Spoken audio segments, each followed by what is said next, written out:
Va ora in onda Chilometro Zero, agricoltura, pesca e ambiente, a cura di Lorenzo Viviani.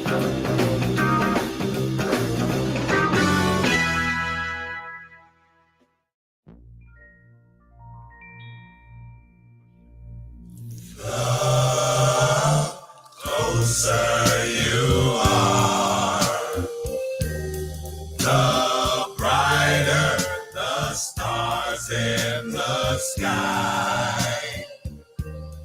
And darling, I realize that you're the one in my life.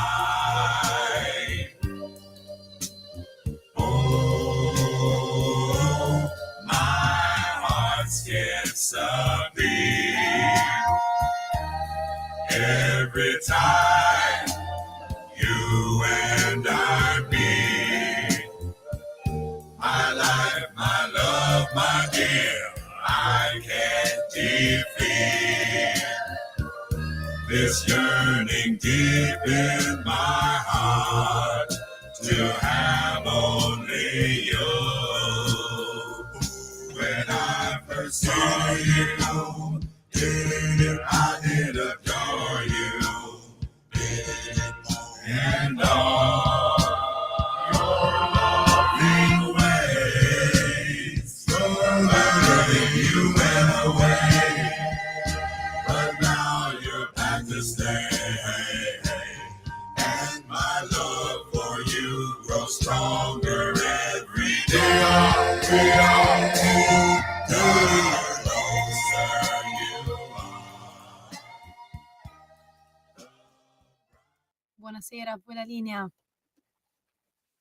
E buonasera a te Sveva, grazie naturalmente sempre di essere presente. Siete collegati di nuovo sulle frequenze di Radio Libertà, questo è Chilometro Zoom, Chilometro Zero, non mi ricordo mai se siamo ritornati indietro, andati avanti o siamo rimasti fermi, poi me lo dovrei spiegare Antonino.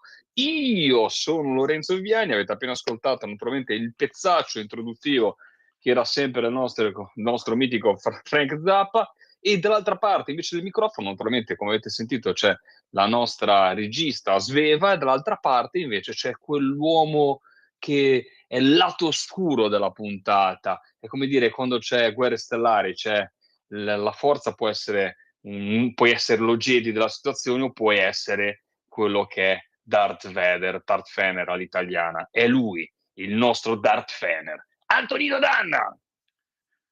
Luke, io sono tuo padre. Grandissimo No! papà, grazie! Grazie per Vittorio. Sì.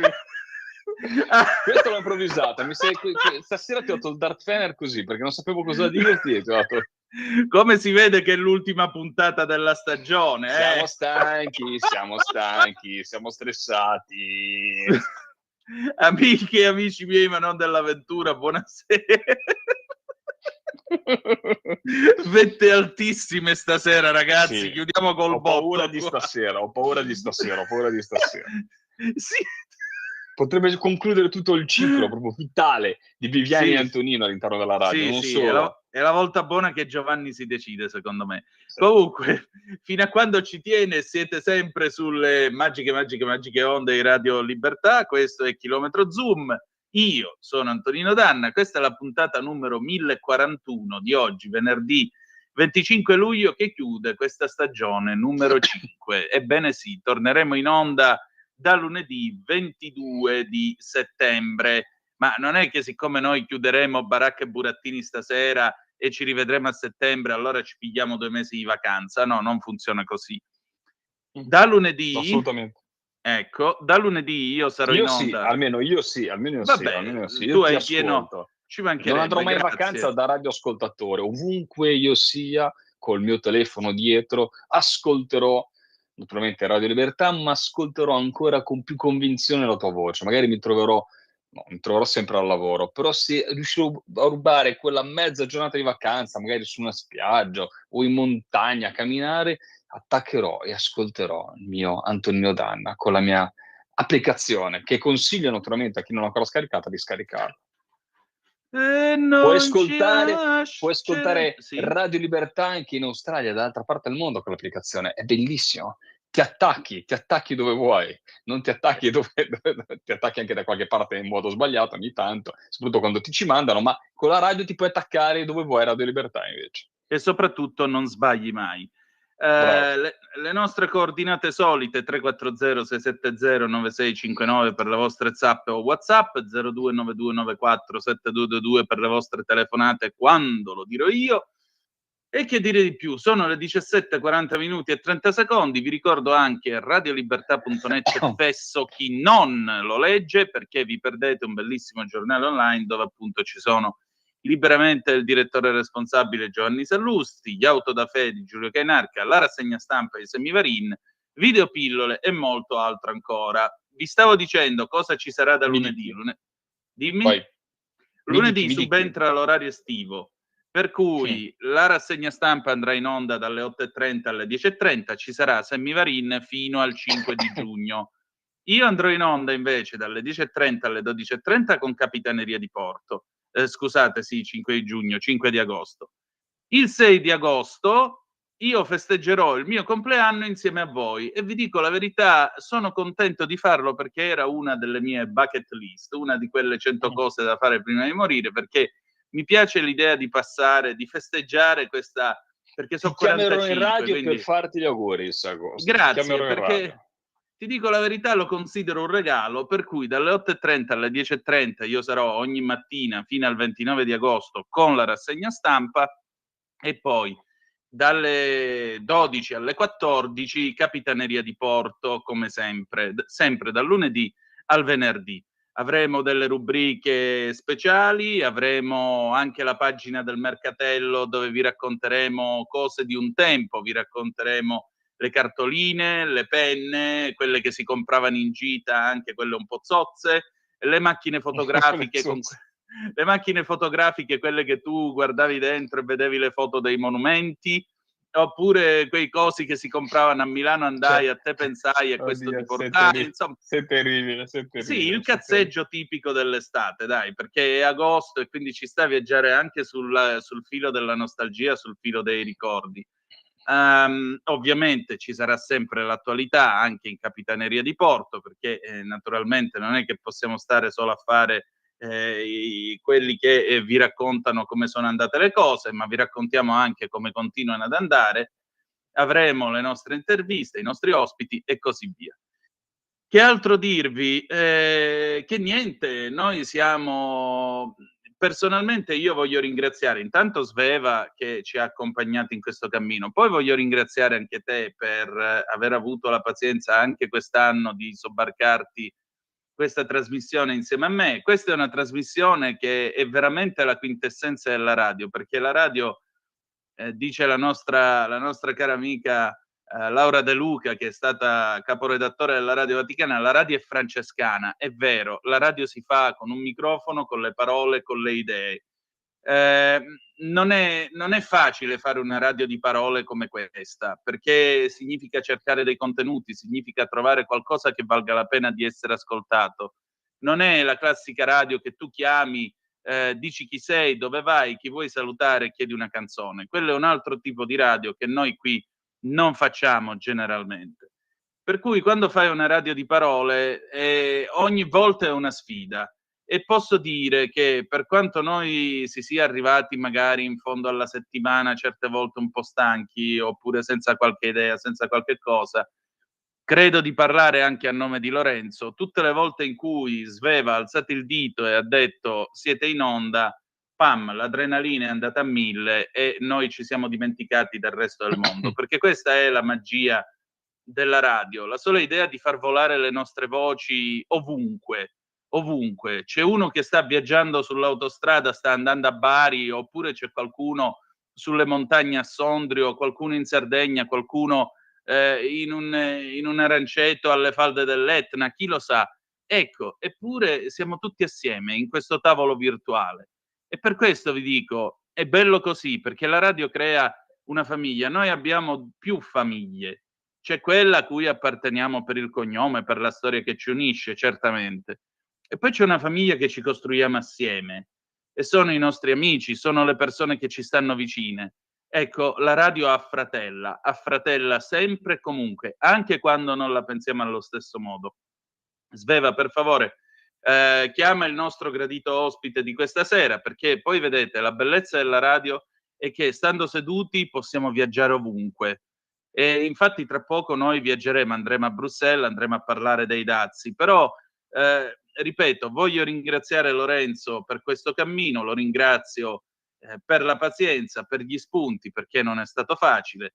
Salutiamo anche la nostra Lina Fiordellisi, che varie volte è venuta in soccorso con suggerimenti vari ed eventuali e trova robato. Per il resto, che dire di più? Grazie a tutti quelli che sono stati i nostri graditi ospiti in questo cammino, perché vi abbiamo raccontato comunque dei settori, la pesca, l'ambiente, che non sono marginali, sono settori cruciali sui quali si gioca il nostro futuro. E ci piace pensare che l'abbiamo fatto Castigat ridendo mores. Abbiamo cercato di parlare di cose serie facendo finta di non parlarne affatto. Ecco, se ci siamo riusciti, o se quantomeno vi abbiamo incuriositi o vi abbiamo avvicinato a queste tematiche, se vi abbiamo convinti del fatto che quando andate al supermercato state votando anche lì, beh, allora vuol dire che probabilmente siamo valsi la corrente elettrica delle vostre radio. Lorenzo. Che dire, è un uomo, un'emozione, non aggiungo altro, Anto. Mi fai sempre commuovere quando sembra che fai il discorso della vita ogni volta, anche dovessi raccontare, non so, cosa hai mangiato a pranzo, mi fa emozionare. Quindi no, sto scherzando naturalmente, però ecco proprio quello che dici te. Io ti aggiungo che mi onora naturalmente essere sulle frequenze di Radio Libertà, qualsiasi cosa, qualsiasi obiettivo potessi raggiungere nella vita, ma da ascoltatore, da una radio che mi ha fatto scoprire la rassegna stampa e mi ha appassionato alla politica, devo dire la verità. Mi onora sempre poterne parlare sulle frequenze e allenarmi e parlare insieme a te e ascoltare e sentire i nostri radioascoltatori. Quindi per me è un regalo ogni venerdì pomeriggio, quindi cerco sempre di essere qua con voi proprio perché per me è un modo per ridare qualcosa anche a una radio che m'ha dato tantissimo. C'è da dire, allora, come siamo messi con il nostro Filippo Pozzi, perché il nostro corrispondente da Bruxelles, lo sapete, è il nostro Filippo, che ci aggiorna su quello che avviene a livello della Comunità Europea, della Commissione Europea, del Parlamento Europeo, perché lui, diciamo, ha questo sguardo, diciamo, privilegiato di riguardo proprio all'interno dell'Assemblea Europea e ci può raccontare bene perché passano un po' sotto pelle. Cioè è arrivata la notizia dai tagli della PAC, quello che ha detto Ursula von der Leyen su tutto il tema legato ai tagli, non solo per l'agricoltura, per la pesca. Ad esempio la pesca diventa proprio un fondo all'interno di un altro mare magnum di fondi legati allo sviluppo economico delle imprese in generale. Quindi si taglia tanto, si accorpa e quindi, insomma, naturalmente abbiamo un settore, che è quello dell'agroalimentare italiano, che è molto preoccupato per queste notizie. Quindi è il momento giusto se riusciamo a sentirlo, ma Lorenzo, ok, perdonami, qui vedo. sto avendo dei problemi a contattarlo, mi Ci dice... penso io. Ok, non so perché qualche volta in regia dà problemi con i numeri stranieri. Ah, va bene, naturalmente il nostro amico Filippo Pozzi. Filippo, ci senti? Eccoci qua, sei in onda, in diretta qui alla radio. Aspetta un attimo che alzo il volume del viva voce, vediamo se... Voi lo sentite? Sì, io Perfetto. lo sento bene. Allora, Filippo carissimo, noi siamo in diretta, ci racconti un po' qualcosa su questo arrivo dei dazi in quel di Bruxelles? Cosa sta succedendo in queste ore? No. Io non sono un esperto di politica commerciale, dico solo che da quello che trapela, diciamo, si sa solo di un grande lavorio rispetto alle due parti dell'oceano per trovare un'intesa che risponda a un'esigenza di abbassare questa, diciamo, quota iniziale del 30% che era stata evidentemente posta anche in modo così un po' di imperio da parte americana rispetto alle merci europee, è probabilmente quindi un approccio iniziale vigoroso che il presidente americano utilizza un po' con tutti i partner in questo periodo. Si parla di un punto di caduta diverso, migliore, immagino che l'Europa sia al lavoro su questo, ma è una trattativa completamente riservata. Io penso Ma però infatti, soltanto Filippo, diciamo, sì. al significato stesso della misura del dazio, che normalmente è imposta alla controparte affinché si privilegi una produzione interna domestica di quel bene. Rispetto alle merci europee che vengono eventualmente sottoposte a tariffa, certamente l'intenzione del presidente americano è quello di sviluppare una produzione americana, quindi di ridare vigore ad alcuni settori produttivi. Non vedo, diciamo, lo stesso tipo di scenario da parte europea, cioè la penalizzazione, si dice anche di tutto il comparto digitale americano, delle big companies americane eventualmente, non trova una corrispondente parte europea anche per una stagione di basso sviluppo degli ultimi anni che abbiamo vissuto in Europa. Ecco, appunto, non c'è una controparte europea eventualmente da privilegiare con una tariffa che dovesse finire su beni o servizi americani. Quindi segnalo soltanto questa differenza di scenari che probabilmente, diciamo, importa fino a un certo punto. Quando scatta un negoziato è una prova di forza fra due player, mettiamola così, però è un elemento che non dobbiamo dimenticare. Detto questo, è chiaro che poi l'obiettivo della parte europea è quella di arrivare a un risultato che possa comunque permettere di continuare una fase di export che per i prodotti europei e per i prodotti italiani anche in particolare era diventata poi fondamentale negli anni della globalizzazione, persa completamente per colpa nostra, devo dire, per dimenticanza, tra virgolette, europea, per tanti anni una domanda interna, un mercato interno che potesse assorbire i nostri prodotti era ormai diventato fondamentale, una dipendenza quasi diciamo tossica, quella dei prodotti europei nei confronti dei paesi terzi, Europa in primis,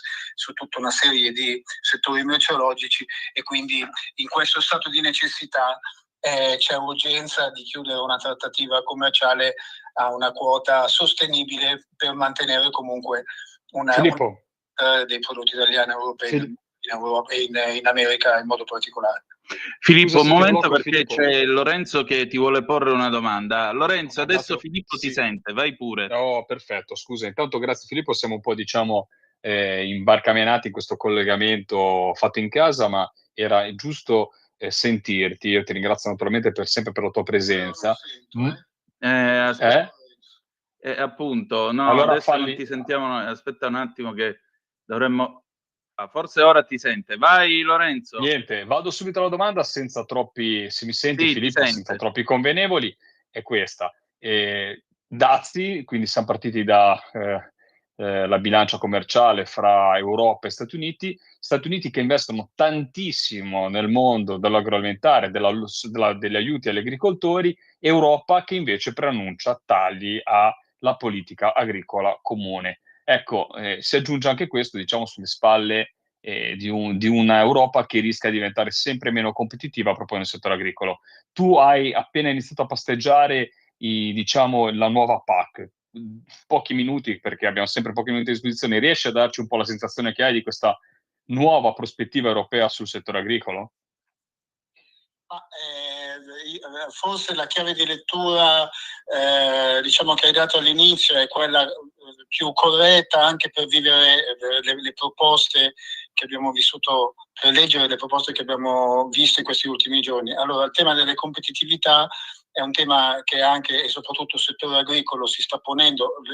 Diciamo che il settore lo pone fortemente quantomeno alla politica e alla politica europea, certamente dal 2024 e dalla campagna elettorale delle europee in poi. Avrebbe chiesto una PAC, voleva una PAC diversa, voleva una PAC capiente da un punto di vista di risorse, di budget, voleva una PAC più agricola, diciamo con meno vincoli, con meno regole, con un occhio un po' più attento al tema della capacità produttiva europea.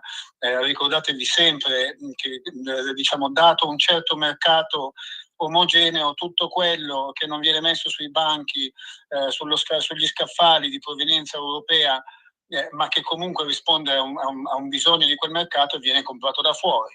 E quindi la richiesta degli agricoltori era, dopo una stagione sfortunatissima di grande tensione, dove si sono visti in qualche modo colpevolizzati del fatto del loro impatto ambientale, del produrre in modo non sostenibile e addirittura forse anche un po' dannoso per ambiente e salute, bisognava voltare pagina e fare in modo che ci fossero delle politiche, diciamo, che premiassero e tutelassero un po' la capacità di produrre innanzitutto, a fianco di un tema di sostenibilità, ma soprattutto anche che si tornasse a produrre in un certo modo. La PAC che è uscita invece è una PAC che poi adesso leggeremo anche nel dettaglio, ma innanzitutto colpisce questo dato sulla capienza economica, un taglio di più di 80 miliardi di euro su 7 anni, è un taglio che si fa sentire, più del 25% di risorse che non c'è più, e questo è certamente il primo dei fattori di tensione che avete letto anche sui giornali in questi giorni. Il secondo grande elemento è un elemento invece di struttura. Questa PAC, che appunto, come vi dicevo, doveva essere un po' più agricola, cioè quindi rispondere a una logica un po' più di settore e un po' meno così di mainstream, di narrazione globale sulla sostenibilità del fare l'agricoltore, invece in realtà diciamo cambia forma, e i suoi pilastri, sia del sostegno al reddito che di quello del sostegno per gli investimenti un po' nel mondo rurale, vengono fusi in uno strumento unico che assume poi la forma di borsellino consegnato agli Stati membri da gestire secondo il modello che noi in Italia abbiamo conosciuto col Piano Nazionale di Ripresa e Resilienza, cioè fai la riforma, Bruxelles stacca l'assegno. Questo è un elemento di novità, diciamo, non indifferente. Quello che prima era il fondo strutturale europeo che sosteneva gli agricoltori, oggi cambia un po' forma, ma soprattutto cambia modalità nella sua erogazione, e quindi va anche in base, diciamo, alla condotta, tra virgolette, di quello Stato membro o di quel governo nei confronti delle priorità che decide Bruxelles, priorità sulle quali noi non abbiamo, devo essere sincero, grandi segnali di svolta rispetto al passato, nemmeno in ambito ambientale.